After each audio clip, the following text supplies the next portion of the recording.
Hi guys, this is CJ from Agent Smartly. Today we're talking about zoning variance for your salesperson exam. By the way, all those key concepts and study tools are available at agentsmartly.com. All right, let's get started. So first, we just click the key concepts button and we will see going down here, we will see the zoning variance right here. And we click this button, then we will see the take a look. See the more information. A zoning variance is a special exception that allow the property owner to deviate from the special zoning rules when strict compliance will cause the hardship or only if it doesn't negatively impact the community. So what does that mean? It's a very long sentence. Simply means you don't have to follow the zoning rules because you cannot follow it because of some hardship. Because, like, for example, your house and the setback, the space is less than 30 feet, less than 30 feet from the public road, and somehow the zoning say, oh, you have to be bigger than 30 feet, 40 feet, but physically you cannot do that for your house. That's just the way it is, right? So you don't have to follow a rule. So you become an exception. You become the variance. That's the definition, basic definition. So scroll down here. For the key points, the variance provides an exception from the specific zoning regulation, just we said, for a very individual, a particular property, and only grant for the unique characters, circumstance, and we strict. So because of the hardship, so you cannot do that. It's physically impossible for you to follow the regulations, right?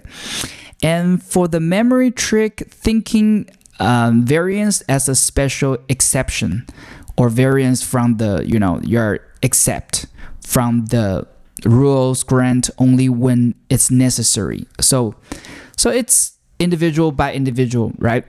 So a real life example. A homeowner wants to build a deck that extends into a setback area, but the law is only 100 feet deep and the setback requires 100 feet. So the owner applied for a variance, right? And so if approved, they allow the deck to be built without meeting the setback requirement. So that's exactly what we just talked about in the earlier, right? So now let's summarize what we just have learned with this one-page infographic. Once again, exception from the zoning rules. And what is that? It's a permission to break the zoning rules, right? It's a permission. You do not have to follow the zoning rules. And requirement, you have to show that you have some special hardship and no harm to the neighbors and not for profit, just basically not negatively impact this community. And need 30 days for application review and sometimes also require public hearing.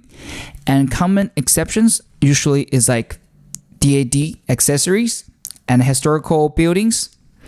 And so there is the difference between the rezone and the variance. Variance usually is for a single property. A rezone is like change, update the zoning rules, usually is for the entire area. Yeah, it's also a quick video about this zoning variance.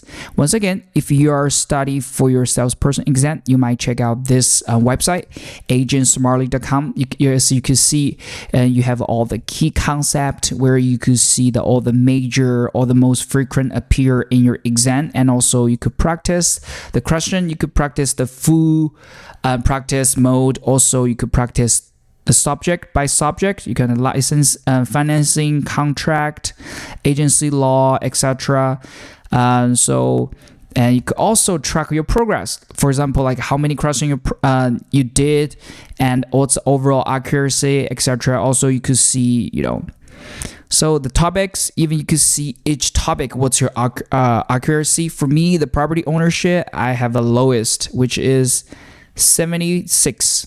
So yeah, and that will be for today's content. And if you like this content, make sure to like the video and subscribe to the channel, because every week I will release a key concept video like this, help you to understand more key concept for your salesperson exam. And see you in the next one. Happy studying.